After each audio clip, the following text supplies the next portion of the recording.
Okay, Pollstar, and today is the next edition of our Pollstar Live One-on-One, and I'm really happy to be here with Jamie Cheek, who's one of the more respected business managers based in Nashville, and the live music business, of course, is a big part of what he does. He is president and a partner in Flood, Bumstead, McCready, McCarthy, a very well-respected firm here based in Nashville, but with offices in New York and LA and I believe elsewhere. So, hello, Jamie. How you doing today?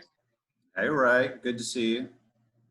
Tell us a little bit about your firm and the nature of your business. Yeah, sure.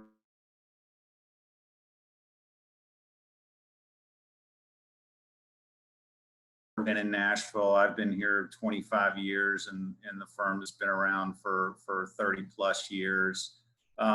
We represent artists across all genres. Business management in short. We handle accounting, taxes, sort of anything to do with touching the money, and on some level are outsourced CFOs and COOs, and we can get into a lot of different the other team members are, and so you get to cover a lot of basis, both in their business life and in their personal world. We've got rock acts, pop acts, country acts, jazz acts, just sort of about everything that tour all over the world. And touring certainly drives a lot of what we do. So this has been a very interesting time to say the least. We've been busier than ever, here recently, certainly in helping our clients and guiding our clients through what's going on. So I would assume your advice would be critical right now in the current situation, as it is all the time, but especially now. Any of your specific, your direct clients, were any of them on the road and pulled off the road, or were they about to be out when all of this kind of happened in mid-March? yeah, so when it started, I definitely had several acts that were out in March, April, May, and doing spring tours, especially here in the U.S.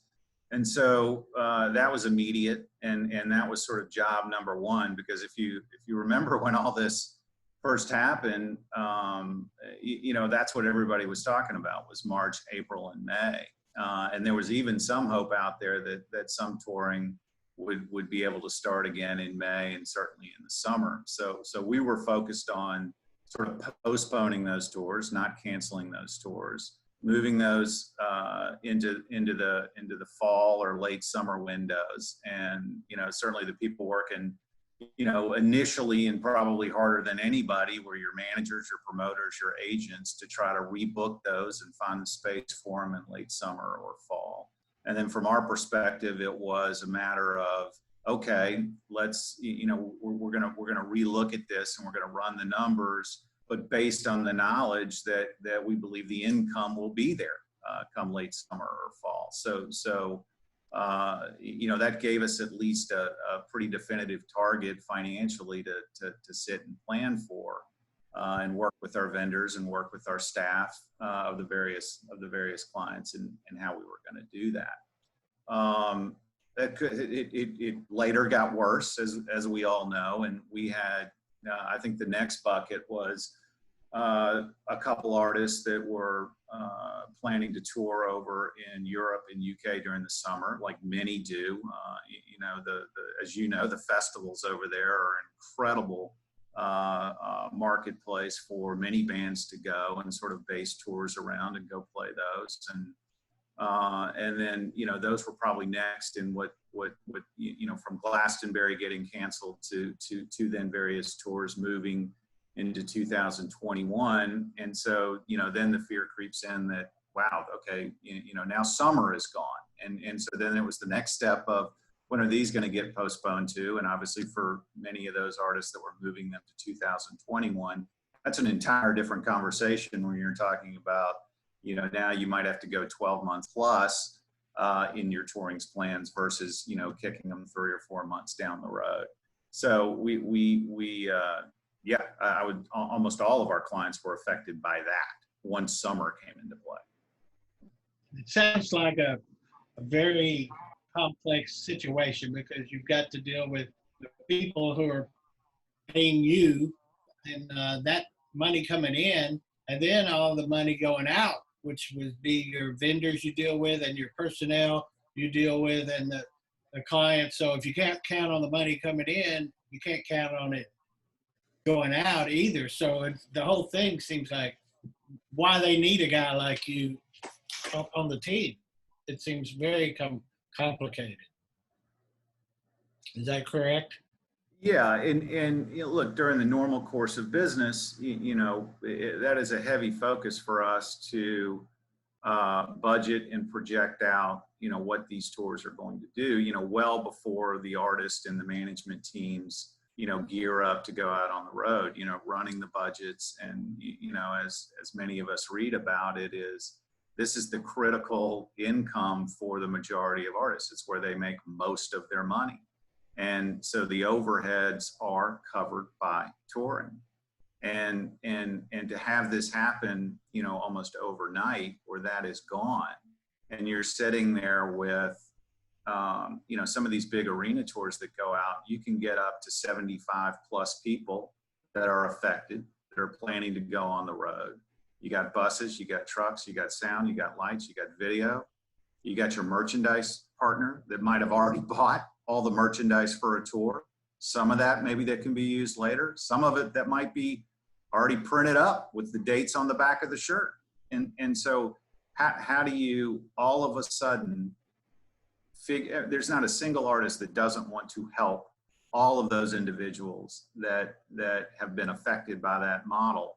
But how do you do that when your primary and only source of revenue was that? And so, you know, and again, when the initial phase with the postponement, you know, there was some hope that, okay, this might be, you know, 3 months plus, and we can figure that out, right? We at least know that revenue is going to be there and when that's going to be there.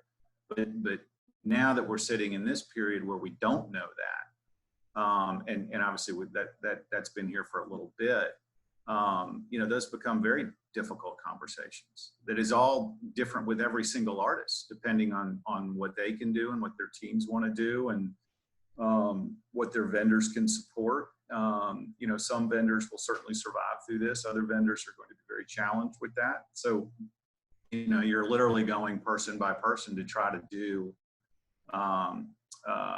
you know, try to create the economics for them as best as you can. But it's tough. I mean, no other way to say it. I mean, brutal. Never seen anything like it. So it sounds like it. So did you do Zoom calls with multiple parties, the stakeholders on it? And if so, who would be on a typical call, like agent, manager, the whatever? Yeah, in some cases with us, it's mostly the manager and the artist when, you know, when there were conversations that needed to do that.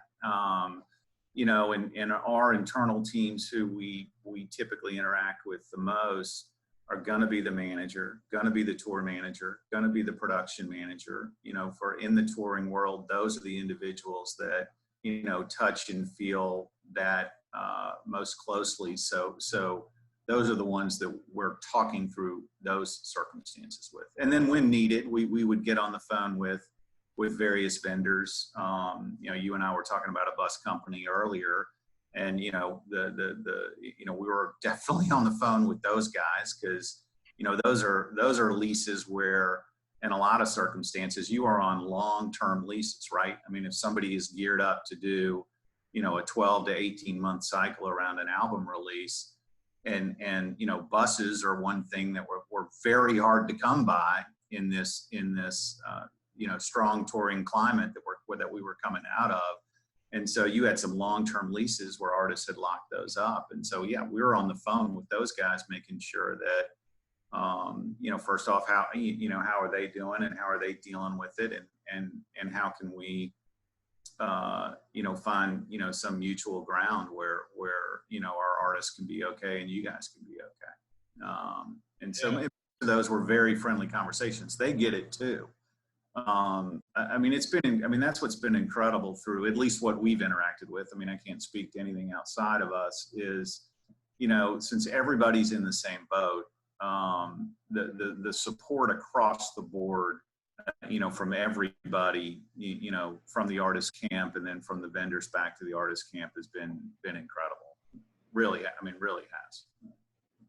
Well, you know what? You hear a lot of, we're all in the same boat, but in this case, it's really true. And what's made that particularly true, I think, is the uncertainty about it, because nobody knows.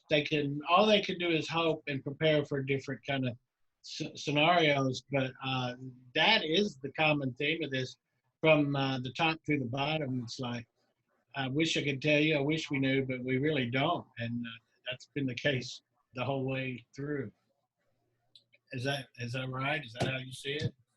Yeah, and everybody understands that. And from our seat, with every artist we work with, we try to, I know it's cliche, plan for the worst, hope for the best. I mean, right?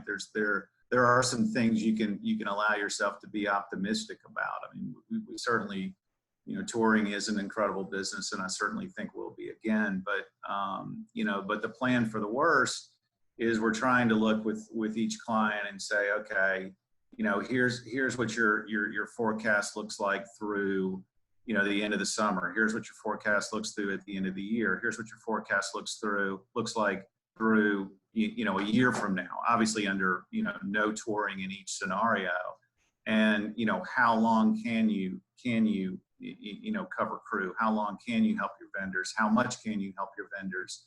And really just give them and management and the tour managers and the production managers, sort of the right tools to at least make those intelligent decisions.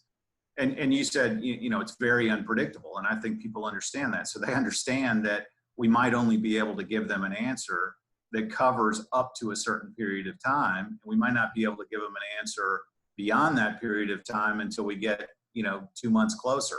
And I think people are very understandable with that. So I don't know if that answers your question. But. Well, yeah, it's just the same thing. We don't really know. But so that uncertainty has created a lot of issues and things that were typically understood in ways of doing business, postponement versus cancellation, and how refunds are based on that. From an artist perspective, the difference, lay out, if you would, the difference between a postponement and a cancellation, and then how long can that play out, and what differences does it make throughout?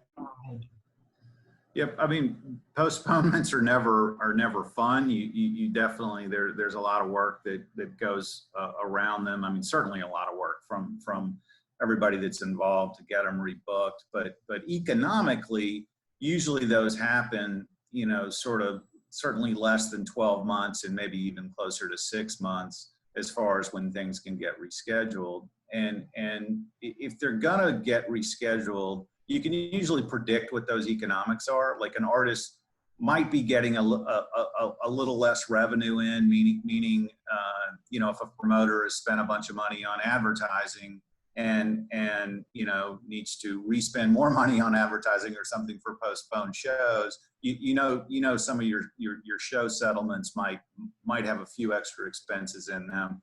As an artist, you might have some additional expenses because maybe there were some hotel rooms you couldn't get out of, or there was some airfare you couldn't get out of. You certainly might have some payroll that you had to cover in this period that you're not able to mitigate into the next period. But most of the time, your vendors are really going to work with you. They understand, and essentially, if you had a month worth of touring here in the calendar and you shifted it to a month worth of touring in the back end of the calendar, your vendors will work with you, meaning overall they may end up sort of with the same amount of money. So a lot of times you can mitigate that to still be a very good circumstance. And bottom line is, you're going to get the you're going to get the income, and if it's postponed and rescheduled in enough time, you won't get a lot of ticket refunds. So cancellation is just totally different ballgame. I mean, your income is gone. And especially as quickly as it stopped for some of these artists, you know, it's back to what I said at the beginning. It's a complicated process to line it all up, and you know, who are we not going to be able to pay now, and how do we go down that list of who should get covered? What are all our leases say? You know, what are all the, you know, a lot of times with a lot of these big vendors, there are some typical sort of recognized outs, if you will, you know, that if certain things happen beyond an artist's control, that within a reasonable period of time, i.e. gear getting back to the home base or back to the shop, that some of those contractually can be ended. But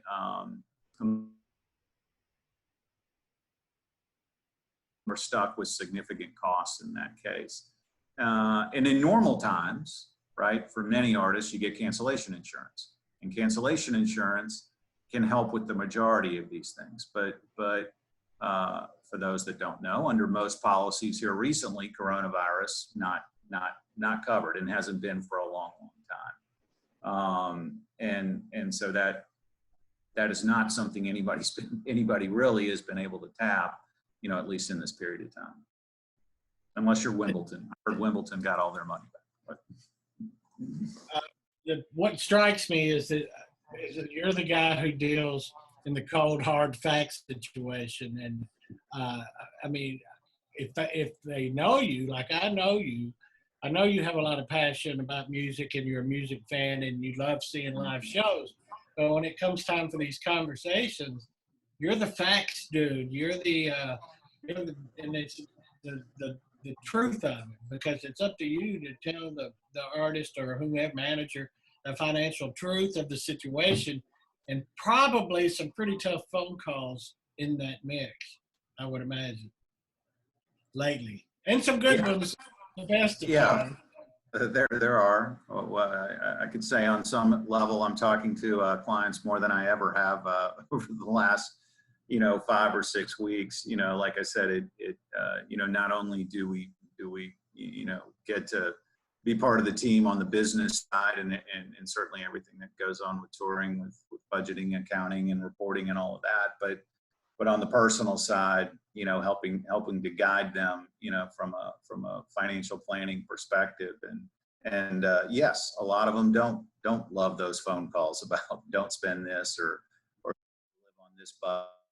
You know, you need to stay within these means. But I love, I mean, I love working from that reality. I guess it's why I do what I do, you know, that you are just tracking it by the numbers and, you know, using our best skills from, you know, 25 plus years of doing this and being able to project what artists can make from various sources. And then as a result of that, you know, try to advise them of sort of what level of spending they should have, what level of house they should buy, what, you know, sort of the fence posts of maybe what's available for investments and savings and other things. And you know, no doubt what's going on right now is, you know, initially, and for some still, created naturally a lot of panic.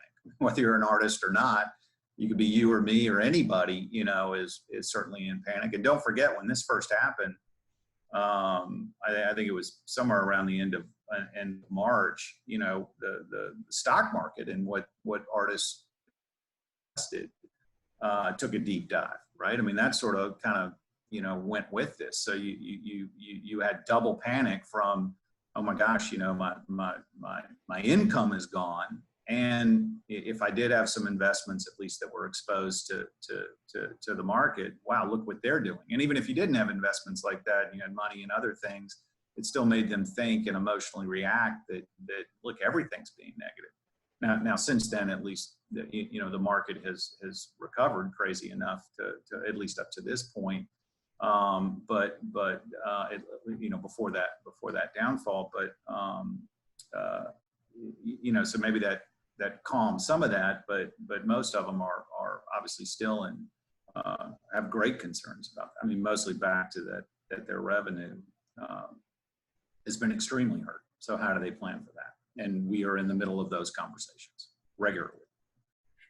It's tough. I just to set the scene, I think we've talked about how important touring is to all artists right now, or certainly most artists. But what is the percentage for most arena level acts, the range for where touring sits on their hierarchy of revenue producers?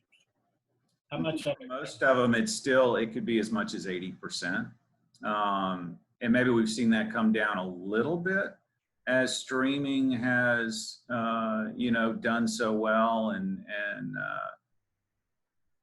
even things like Sirius and royalties out of an organization called Sound Exchange. That has certainly helped, and maybe it's brought it down closer to 70%, but touring still dominates. I mean, it's by far the primary revenue stream for the majority of artists we work with, bar none. So lay out the case for an artist team as a small business, and a typical payroll situation from an artist, say from a club level to a stadium level. How many, if you look at an artist like a small business, and Yeah. how many people does an artist from the various levels tend to keep on the payroll during this shutdown, and what do you advise about how they approach that? Yes. So, sadly, young, newer artists to mid-level artists, their payroll is often directly tied to touring revenue. It's the only way they can afford it. And by that, I mean, most of their touring staff, which could be, musicians or crew, are either paid on a per show basis or paid on a touring weekly basis. There might be periods where they do some type of retainer, when they have short down periods between tours, but typically they're not covering any fixed overhead when they're not touring. Now that maybe there's one or two folks that they might keep if they can afford to do so, but generally they just can't otherwise afford it. Again, that touring income is critical to be able to keep those. As you get into the larger acts, the arena level acts, it sort of depends. If you have artists that literally tour every year, and that can be more common in country music than in some other forms of music, but there are others that do it. So if you have somebody that tours every year, you might have a fixed sort of salary amongst as many as, I don't know, it could be up to 15 to 20 people that maybe is a core that you're keeping, because again, you tour every single year. And for a handful of artists that again, that can do it, right now anyway, they're trying to keep those, and they are trying to keep them at some level on some fixed salaries. And whether that can continue if there's no touring in the forecast, and certainly if there's no touring for a year or more, or no touring until there's a cure, which might be a year or more. I don't know. I don't know how long they'll be able to front that, because you're talking about, especially think about an arena level act. It's taken years for that arena level act to develop that way, as it always does, unless it's some rare circumstance. And so a lot of time those are crew or musicians that have been under salary in some form or fashion, or pay some form or fashion for a long time, and so they've elevated over the years to a decent pay, decent salary. And so again, I go back to, if 80% of your income has disappeared, how long can you maintain that? So I think it's a challenge for anybody, no matter what level you are. And part of your question, if I had mentioned 75 plus before, so the artists that tour cyclically, they'll go out and there are sort of groups of crew out there that will just work year to year depending on who's out. You can take some of the biggest pop and rock acts in the world. They don't tour all the time, right? And some of them might take 2 years off, before they tour again. So they're not typically going out and keeping all 75 of those crew on fixed salary. First of all, they're too good, right? I mean, the best business can go make, $5,000, $6,000, $7,000 a week to go work on these biggest tours. And there's no way you can float that. So just the pure economics of it are, those guys are going to try to go work all year long, for that kind of salary, and who blames them, as they should. And so that they are not typically retained as fixed. And so that certainly left a deep cut in our business for all of those individuals that had that livelihood, that's purely gone, and who can cover that. And I think for many artists that were set to tour this year, that were set to go out in the summer and had those guys, the PPP and the federal funding was probably the best support towards that base, and obviously also for the mid-level acts and the new acts that I described that existed. Our industry has stepped up incredibly well. I mean, there's some phenomenal nonprofits and sort of other companies that have stepped up to create funds that people can apply for. But there are so many people applying for those that they were sort of capped out at about $1,000 per person, which can be, immediately impactful and savings to a lot of individuals, but doesn't replace what I just described. And so for something like the federal funding that at least as we understand it now, allowed, some artists that otherwise wouldn't have the revenue to do it, to at least cover 8 weeks worth of those salaries for those individuals was, it's the most impactful thing, at least, I've seen so far, on that front.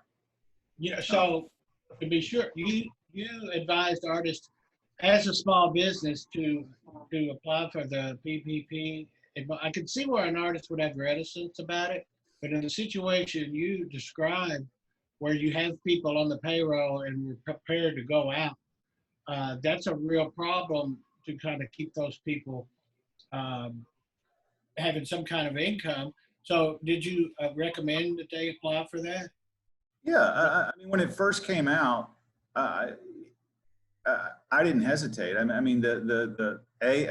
All the artists, at least with I can speak to who we work with, certainly qualified as small businesses. All of them are certainly well under 500 employees, at least, which was one of the sort of initial criteria for it. Their income was gone for the foreseeable future. You could read anything that talks about how we might be the last to come back, right? There was a lot of talk about that. And we directly saw that unless PPP was tapped, that so many individuals were not going to get paid.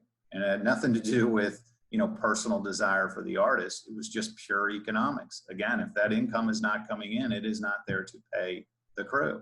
And so first of all, and all of this money was to target that, was to look at, hey, okay, the artist is a filter to get it to them, but this federal funding is going to come in and go directly to them. So, I certainly appreciated any artists sort of thinking about it and looking at alternatives, and knowing that there were so many businesses that got hammered through this and needed that help. And obviously, I think now I'm not intelligent enough to speak about it, but with the second round of funding, at least it feels better that in all businesses that sort of need that are getting more opportunities to get it. Yeah, I don't know. I don't know if that answered your question, but I mean, I've tried to look at it. I've tried to look at it every which way, and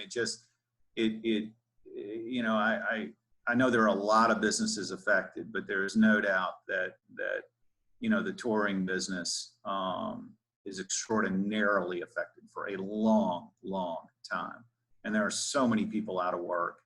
And looking at that list of a handful of things of how do we take care of these individuals, PPP was number one as the ability to do anything for them. So, you know, from our seat, I did not see anything wrong with any artist, you know, using that as they needed to for that purpose.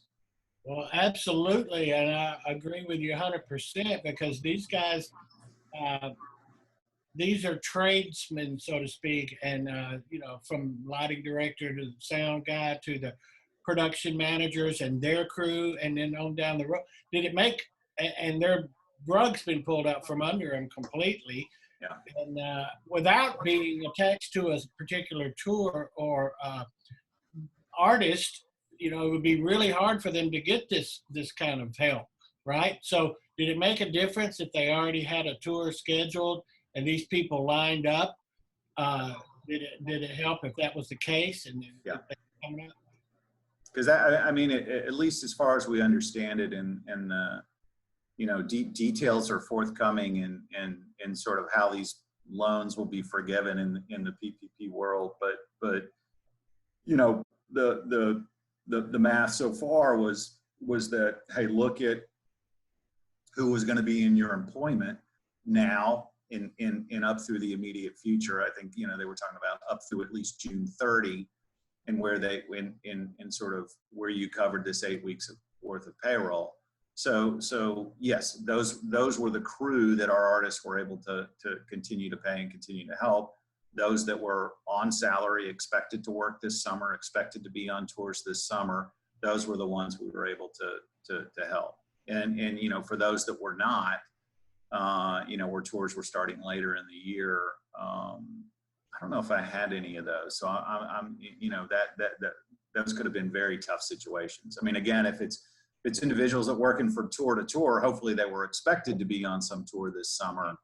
So, you know, most of the sort of the common, you know, crew in our business, you know, hopefully they got taken care of somewhere. Well, you know, this occurred mid-March of any year.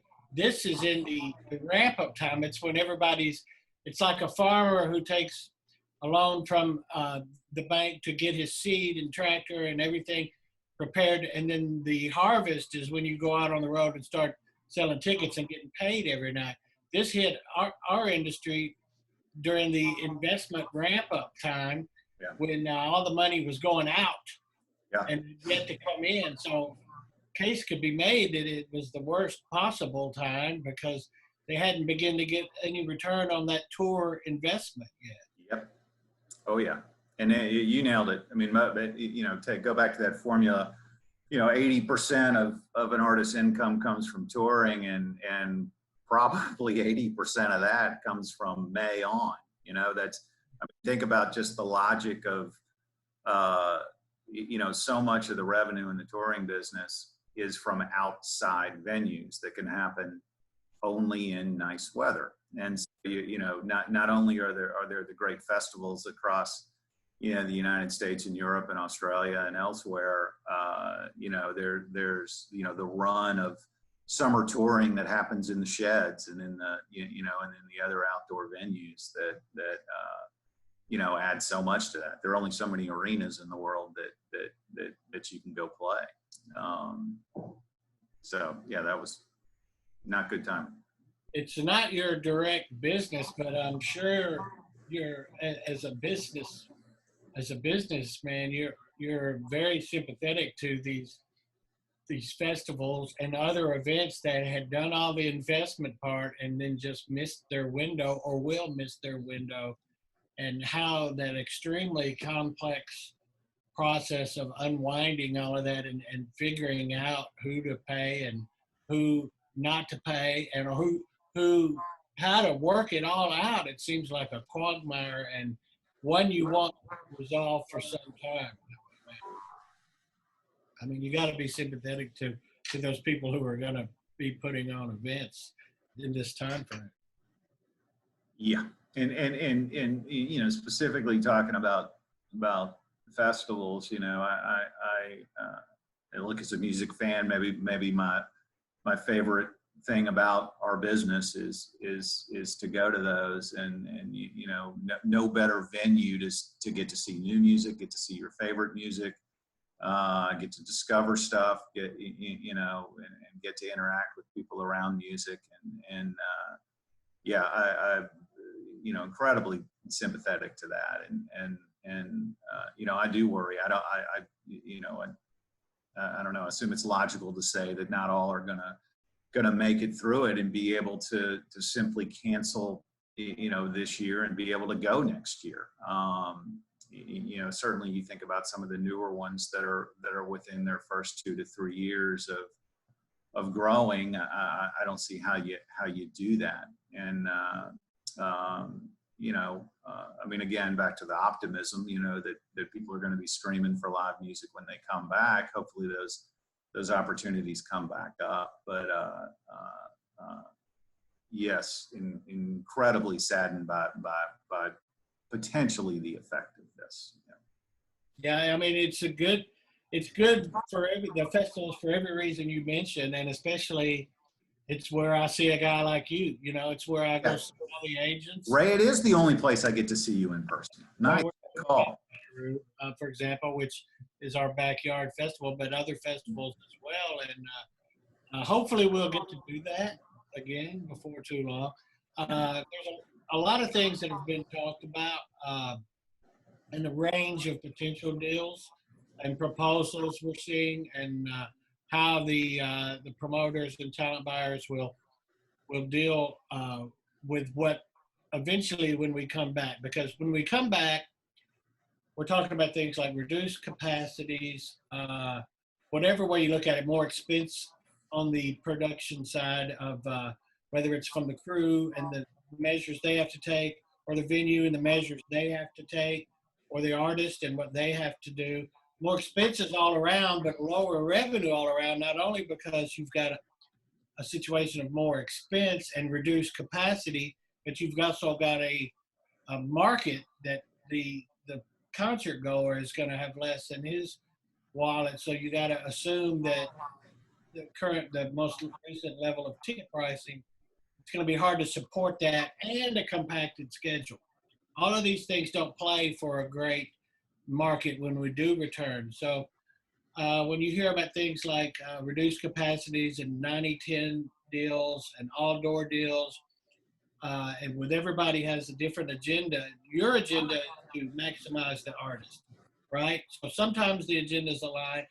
They align in that everybody wants to raise the industry and get it to return. But you got to look at for your artist or your venue or your promotion business. So when you hear about all these different proposals, how do you look at it and how do you advise your artist? And with the overall wish to elevate the business, but also the desire to keep your artist maximizing as best he can. Yeah, I think as far as specific deals, that may be to be determined. I mean, I don't know if I've seen enough to know exactly where all those are going to fall. I mean, generally, you touched on it. I mean, I think if you had tours going out with certain guaranteed monies, promoters have probably come to you and say, hey, we need to pause on these guaranteed monies. They're going to have to be at a different level, or we're going to have to look at a model that's more based on a split percentage because of all the unpredictable things you mentioned. I mean, first and foremost, ticket sales. I mean, unless you had a tour that was on sale and sold out and you've got little refunds right now and that's planning for next year, maybe you can take a better guess at where that's going to land. But for any artists where tickets were not on sale, where are we going to land from a ticket sale perspective? I mean, as I could probably pull from Pollstar, our average ticket price was getting up near $100 a ticket. As sort of we ended last year and we were coming into this year, and I mean, who knows where sort of we land on that. And then that, from a venue perspective, in a promoter perspective, and certainly from a festival perspective, they have a lot of economic ground to make up. So, I don't know, something like rent in various arenas across the country, if if rent going to be double next year because they've got to make up for the fixed costs. By the way, I'm not suggesting that or expecting that, and I will fight against that. But no, we're all here to to support obviously the overall benefit to our industry. I mean, we're only going to be better for it. And I think, again, go back to the planning. You know, if we're planning for the worst, I think with any of our clients who are looking to tour next year and are getting to that point where they're talking at least numbers as far as number of dates. Hey, I'm going to try to go do, you know, reschedule 20 of these festivals next year, and I'm going to try to, you know, do 30 more arena dates next year. You know, if we are putting together budgets for that, we probably are going in and saying, okay, let's run one at, you know, 70% of the expected revenue or 80% of the expected revenue. I mean, we're you know, I think there's some logic in sort of going through that, but only in the absence of the unknown. Again, I don't know where this is going to land. I don't know. I know AEG and Live Nation and others are certainly trying to come up with some creative concepts that if this goes for a really long time, are there going to be other opportunities for them, you know, through other models or limited capacity that, you know, that helps us get through this period? I don't know. So I think there's a lot of unknowns to understand what specifics are going to happen in the deals at this point. Well, any way you look at it, the financial picture is going to change. Without question, you're going to have more expenses doing the show, and potentially, if not reduced capacities, which is likely, at least in the early going, you'll have reduced opportunity to make money because of what the ticket price can be supported for a lot of acts. So less revenue and more expense creates a picture where the artist is going to make less money. Is there a point where the artist says it's not worth it and we'll just wait the whole thing out? Yeah, I'm curious what your idea of waiting the whole thing out. Okay, just a couple of years. Yeah, a couple of years. You know, you might have one or two that go there, but I think if they're allowed to go back to work, you know, look, I go back, you know, probably, you know, a genuine want to support their closest vendors, their closest crew, their closest musicians. And I think they're going to be driven, if anything, to work to support that structure. I think a lot of them love what they do and are simply going to want to be out there. A lot of them, you know, absolutely want to provide that for their fans if they're screaming for it and there's a safe environment in which they can do it.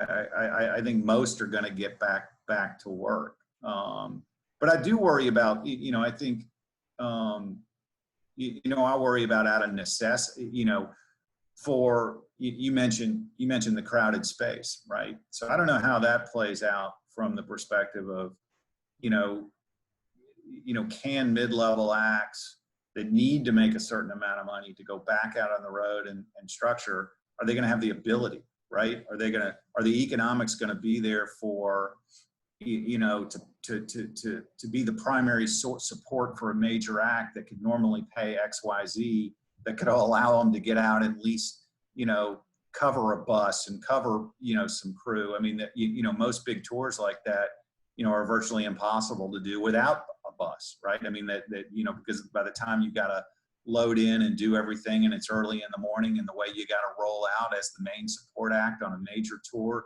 you know, if that money is not there, I worry whether some of those acts are simply going to have the ability to be able to go do it. So, Just to interject, it doesn't seem to have impacted the labels as much. Could we see tour support come back from the labels at a higher level, or is that something that's been mentioned? That's a great question. Really good question.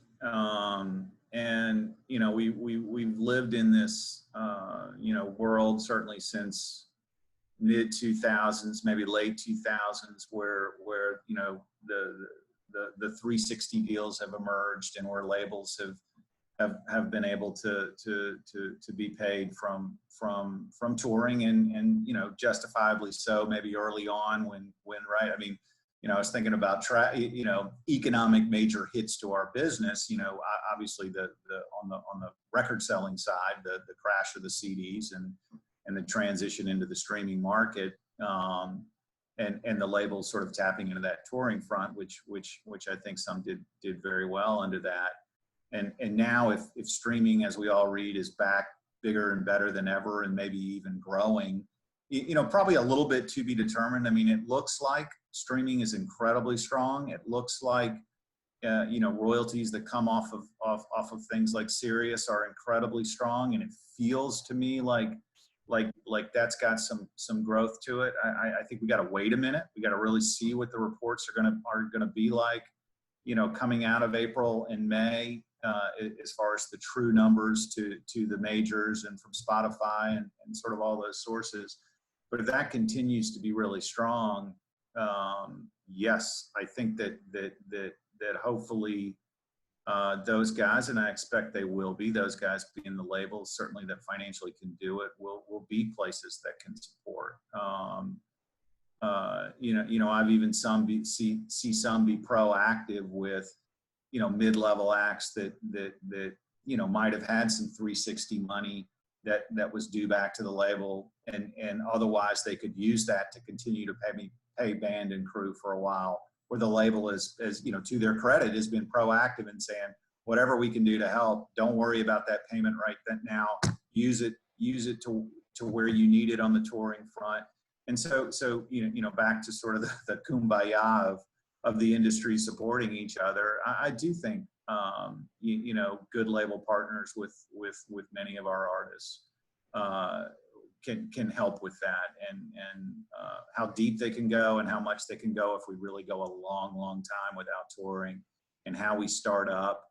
I don't know, but sorry, I'm rambling. But logically, back to your point, I think that tour support could be a significant need if they need a new act, and even maybe they were used to, hey, tour support stops after the new artist phase, and once they get to mid-level, they can operate on their own. Maybe that goes longer, because again, back to what I said, the mid-level act, maybe that money is not there, from a support act perspective like it used to be. So that could certainly be the label that picks that up. Well, those are the sort of conversations that will have to happen, and hopefully it benefits everybody. I think certainly benefits the labels if the artist is out there playing the stuff off the new record. So that's right. Yeah. See that. Of course, you're not an epidemiologist, nor am I. But as a business manager, through that lens, what's a best case situation starting from now, and a worst case scenario, and then how does that impact what you would advise to an artist at this point? Well, worst case we've hit on, that there could be no touring until there's truly a vaccine, truly a cure, and maybe that takes certainly 12 to 18 months to develop. And could you play out a story where there's no touring in 2021? I don't think I can get myself to even believe that, just on a human level, that I can't imagine living in a world where that exists. But could you play out that scenario if you sort of followed that path? Sure, you could. How do we deal with that? Again, I go back to plan for the worst, just trying to put in front of the artists with which we work, how to prepare for that, while at the same time, still doing the things you need to do in case it's more optimistic than that. So you go to the best case scenario, which I guess could still be, there is touring this year. maybe at the end of the summer. There's been a lot of things written about, things like the Gulf Jam that's still selling tickets and planning on rolling Labor Day weekend. And do those play out? I certainly work with artists that still have venues on hold this fall, that are still booked on festivals this fall. And do those play? And do they play because there's enough of a hope of a vaccine sooner than any of us expected? Do they play because somebody's created something that none of us are even thinking about now, about how to safely, put people in a concert space? I think that's the best case scenario, is that we're touring this year. So, yeah. We're sitting here, it strikes me, on the eve of Memorial Day weekend, which is traditionally, boom, floodgates open, wide open touring. In fact, this weekend probably has, 20 million, 30 million on the books right now. What would have happened had this not happened? It's when it starts, right? And then it's full bore Black Friday for 3 months, 4 months, and everybody's happy. That's obviously not the case, but sure. I mean, as the business manager, you're sitting there thinking, just for your clients, what should have happened, what should have occurred these next 4 or 5 days alone. It's pretty mild. And if you spread it across the touring economy, it's almost too much to think about, but you've got to think about it. How do you deal with that? What do you think about? And I'm sure your artists are upset about it as well, your clients and your manager that you work with, knowing what would have happened this coming weekend and what's not clear you're going to have. Yeah, it's a good question, right? I mean, it's you can get down a very depressive hole especially if you dive too much into the worst case scenarios. And none of us have lived. It's a better question for maybe a psychologist. I don't know, but none of us have lived.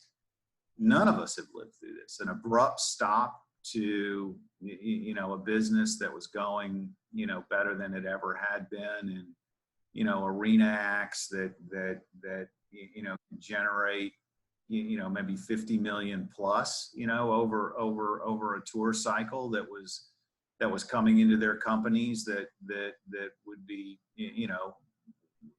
used to pay their crew, buses and bands, and obviously the artists themselves would be able to make a good bit of that. And many of them with personal and business plans that were all tied to how they were going to tour this year. And I've had several in waiting that didn't tour last year and didn't tour in the back half of 2018, and this was the year.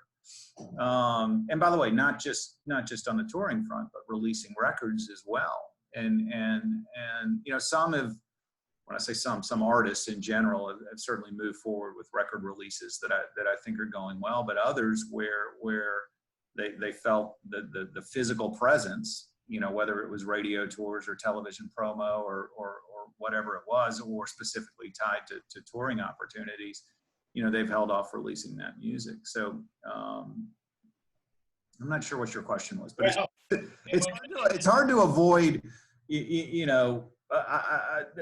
there's nothing magic to say there. No, I think it is an incredibly depressive place that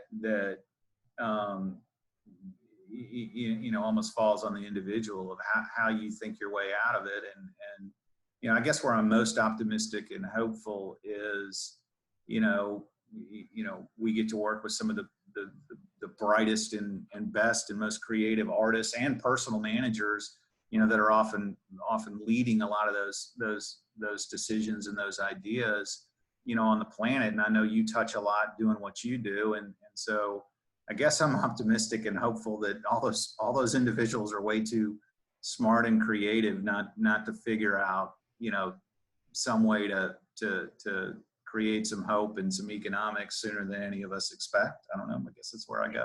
Yeah.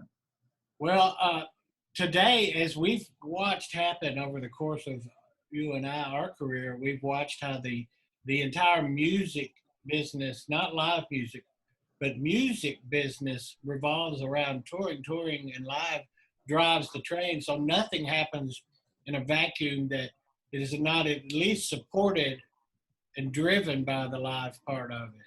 So it just all goes on hold. Uh, Yeah. so you can, if you're going to release the record anyway, it's going to miss that drive that would have come from the live part of it, or the radio tour or anything. It's just what a huge wrench. We're hearing a lot, and I've been a proponent of the fact that Nashville is in a different place than New York, is in a different place than Seattle, which is different from Tulsa and across Texas and Oklahoma. That some advocate it's not a one size fit all in the reopening, and it's what's playing out actually with Florida opening, Tennessee going to start having live music, and more places.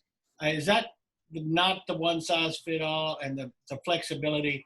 Is that also true for the artist and their value in different markets and the revenue opportunity in different markets? And can you deal with this, how much it varies from market to market? Do you have to be flexible in what you can expect an artist to earn in various places now? For sure. I mean, you know, if an artist's biggest market is New York, you know, and playing New York City, you know that may be one of the last to come back. I don't know. So it's or an artist that's, you know, incredibly big over in the UK and Europe versus any other territory, but they're a US based artist. And so just the travel alone, right? So even if a territory opens up over there, how safe can you make it for a band and a crew to fly across the country and get to that territory? What's going to be allowed from that perspective? So if that's kind of your question, yeah, I think you've got to look and see, you know, and again, a lot of this is right to be determined what's really going to be available in Florida and Texas and rural communities. And if you're an artist that hasn't historically focused on those territories, is that something you're going to look at? And I can't say I've sat here and seen any artist team directly look at that and start to sort of route a tour from that perspective yet. But it's a good question. You know, it may come up. It's going to have to at some point. Yeah. As some markets turn around and are clearly one way or the other, we're finding that out right now. I think to wrap it up, and again, I appreciate your generosity with your time, but we've been in clearly in a golden era for the last decade plus, ever since the great slump of 09, 08, 09, and then ever since then it's been trending upward in the live business, a golden era.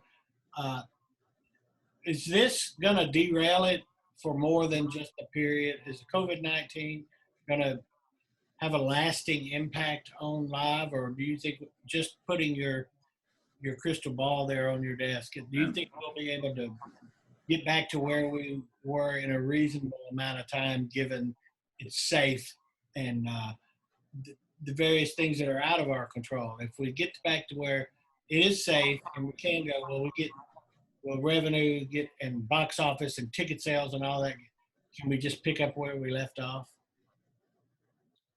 I mean, I think it's logical to say it's going to be hard to pick up right where we just left off, especially if this goes even halfway to the worst case scenario. But man, I'm certainly hopeful that you know, it comes back in some reasonable period of time, you know, decently strong and close to how we were. You know, I mean, I guess part of that is just speaking as a music fan, right? Just like a sports fan, you know, it's part of our lives, right? I mean, it almost to some extent is a necessity. And so when we haven't had it for so long, we're going to want to go back and get it. And you know, it's totally not the same thing. But if you look at sort of you know, at least in the U.S., you know, a recent sort of major economic, you know, crisis, if you will, you know, back when everything got hit in end of 2008, beginning in 2009, you know, you really didn't see,